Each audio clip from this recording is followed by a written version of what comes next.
Now, Dave, you didn't pick Nokomis to win the Class B finals. Guys, how do we feel about that? No! All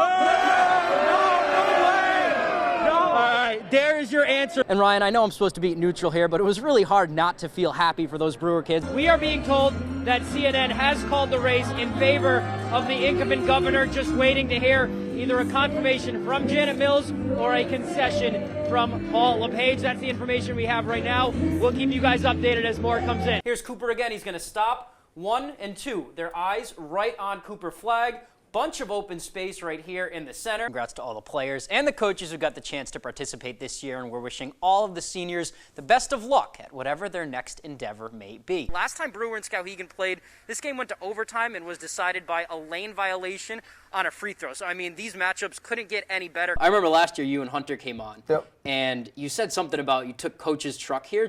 What's the relationship like between you guys and Coach? When Maine went out for the game against Villanova on Saturday, one new Black Bear was throwing the pads on for his first full game in a long time. Well, they've still got a couple more things to do this weekend, but if the weather holds, they'll be painting the lines and welcoming their rivals from across the river. Yeah, they are pounding opposing pitchers. They lead the America East in runs batted in, so we came here just to see for ourselves how dangerous the heart of this order is. Try to relive the glory days. You ready? Let's get after it.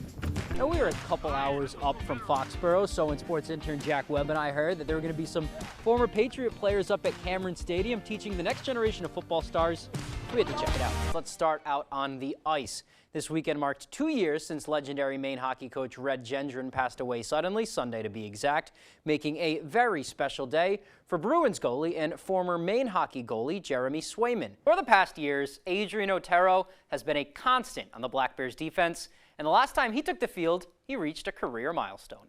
And you guys got a group of young talent, too, and you guys are going to be here for a couple of years. Yeah, we got a lot of young talent coming up, but everybody's fitting into their role. Everybody's understanding what it's like to play varsity basketball. Well, it is summer, and that means it's beach season, and one of my favorite things to do at the beach is toss around the pigskin. Just because you're at the beach, though, doesn't mean it's a free-for-all. You got a lot of people sitting, swimming, building sandcastles. You want to know what you're doing. So that's why we are here at Alphonse Stadium with a couple of Maine quarterbacks to show us how it's done on this edition of 2 Minute Tips. But that was the best game of the tournament so far. We still have those state games on Monday and Tuesday. I'm excited for those. For now, we will send it back to you guys in studio.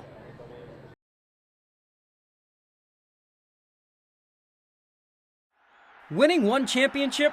Awesome. 2 titles? They'll call that a hot streak. Once you get the 3rd, then you become a dynasty. Oh, we're not talking about them. This story is about the Orono chess team. Would you call it a dynasty? Yeah. Yeah, definitely. Definitely. I think so, yes. The Red Riots have won 3 consecutive state titles, but this team's story goes back for more than just a few years. Me, Tommy, and Tristan have been playing together in middle school and beyond, and that depth really helps in team tournaments. We've been training since middle school for most of us, all together as a team. A lot of practices almost every day. And all that practice has paid off, where right now, Tommy could beat his dad while playing blindfolded. I feel like I'm in the best form of my life for chess. Tommy won the individual title this past year, too. And on his way, he took down a familiar foe. That was a really hard tournament. Had to work hard to get there, had to beat some of my compatriots. I was 3-0 until the last round, and then I played Tommy, and then I lost against Tommy. I mean, I'm happy to lose against Tommy rather than someone else. The 6 members of the team practice in a unique way, sometimes going over endgame scenarios with few pieces on the board, or like this, speed chess, where they play their moves as fast as possible. And no, that video is not sped up. And it's that high-level competition behind the scenes that makes them so successful come tournament time. Our team definitely couldn't be as good as it is now if we hadn't been pushing each other for all these years together. But their practices aren't about winning or beating each other. Mostly, they just want to have a good time playing chess with a good group of people. As much as I love tournaments, I love to just play against my friends and see how I can improve myself. It's not really about winning in practices as much as it is just having fun and spending time together. Reporting from Orono, I'm Tyler Krusz, ABC 7, Fox 22 Sports.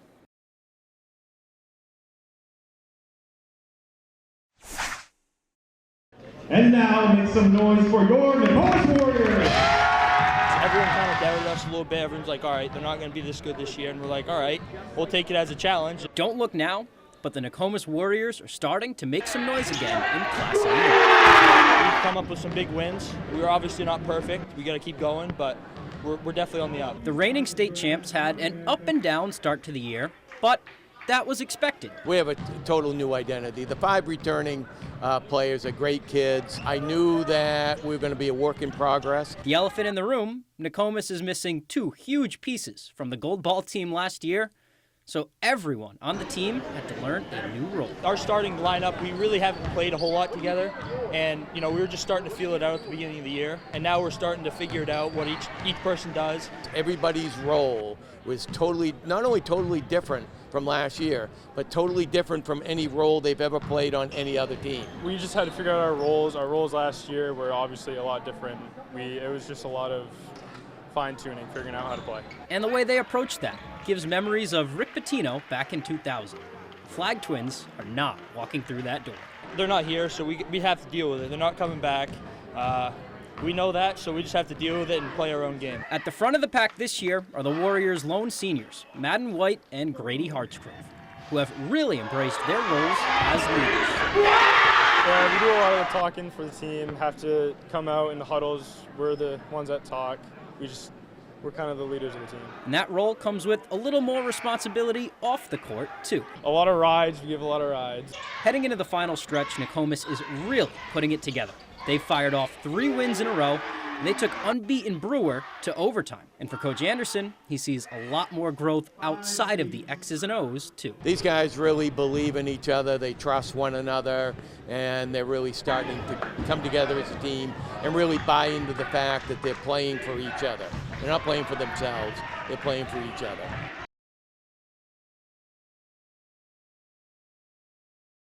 Every game, I'm blessed to play every game, and I come with the mindset, I'm just happy to be here. Well, it's an amazing story. I mean, in the history of Husson that I've been here, I can't think of a more pleasing story. Just 1 year ago, Husson Jr. and South Portland native Scott Lewis had no idea if he'd ever play basketball again. Now, he's the North Atlantic Conference's Player of the Week. There was for sure a lot of doubt in my mind, but especially now, I look at myself, I overcame this big accident, and I can do anything. After a very successful 2020 season, Lewis was in a car accident, breaking his sternum as well as 3 vertebrae and putting him on a long road to recovery. I had to get 6 vertebrae fused together. The first 3 months I was in a back brace, and I couldn't go anywhere unless someone took me, couldn't drive. And it was an awful amount of pain. It was a journey. I mean, it was an emotional, stretch there when the accident happened and we were learning about the details.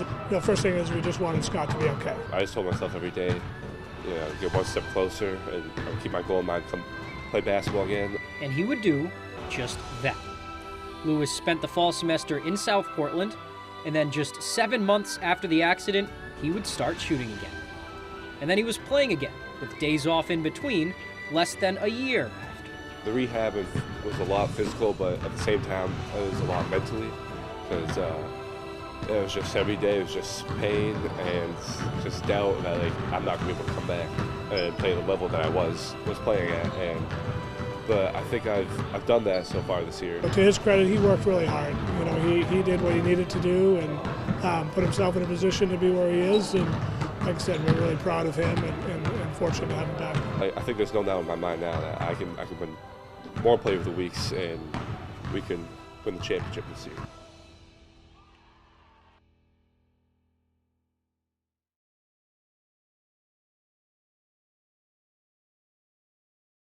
Anyways, let's get to basketball. Big win for you guys tonight over Cheverus. They were coming in as the defending champs, the preseason favorites. You guys jumped out to, I think you were up 20 at one point. Yeah. Would you guys do well to stop them?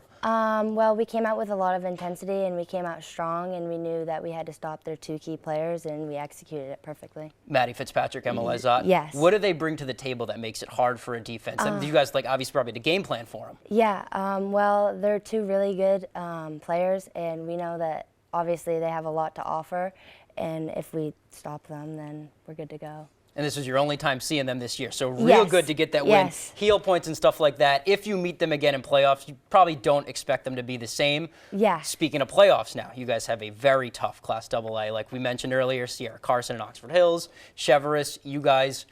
What do you have to do to get over the hump this year? I think we have to work harder than a lot more teams. Our team looks a little different this year.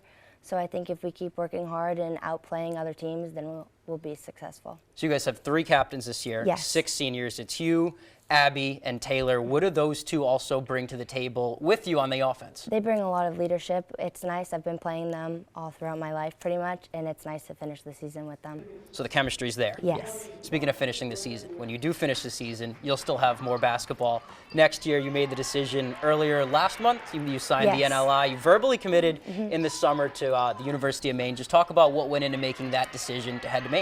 Well, I knew that I wanted to play at a really high level, but I didn't know what. I was talking to a lot of colleges, but Maine just seemed like the right fit for me. It's right down the street, yes. too. What did you see? I mean, there are a couple Mainers there right now. Have you talked to, obviously you've talked to Amy, have you talked to other girls on the team? What do you hear from them? Yeah, I'm really good friends with Sarah Talon. I mean, she's very welcoming, and I've played against her for a lot of years, so it's nice going in there and knowing a couple faces. You play her last year? Yes. Who gets the best of each other in those matchups? Putting you on the spot. Yeah. I'm going to have to go with Sarah. She's hard to guard. She's got a good shot. Yes, she's quick, she's very good. quick. Very. This year, though, big win for you guys. Next matchup is Nokomis on Tuesday. What do you see from the Warriors, and how do you kind of put this one behind you? Because you got to flush the wins and the losses. Yes. I think if we come out like we did tonight, we'll be good. They have a couple of players that we need to look out for. One of them is actually my AAU teammate, Cammie King. So I'll look forward to playing her. Teammates before, opponents on Tuesday. Emmie, thank you for joining us tonight in the studio. Good luck the rest of the way this season, and we'll catch you on the court this year and next year with Maine. All right, thank you. Thank you. All right.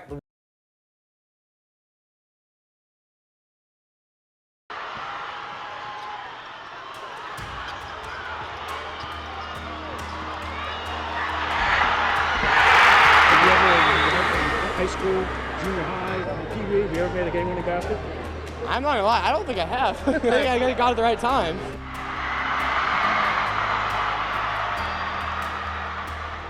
It felt like I was staring at the backboard for 20 seconds, and I thought I had to place it so perfectly. I didn't know what was going on. Armstrong's a hell of a player, man. I did not expect some of the moves that he was going to pull out tonight. But once he missed that shot, I mean, we were just celebrating. We wanted this for so long.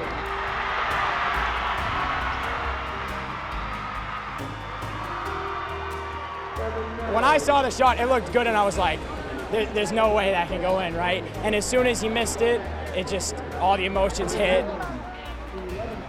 And I instantly just lost my voice yelling, and it was just an unreal feeling that you cannot describe.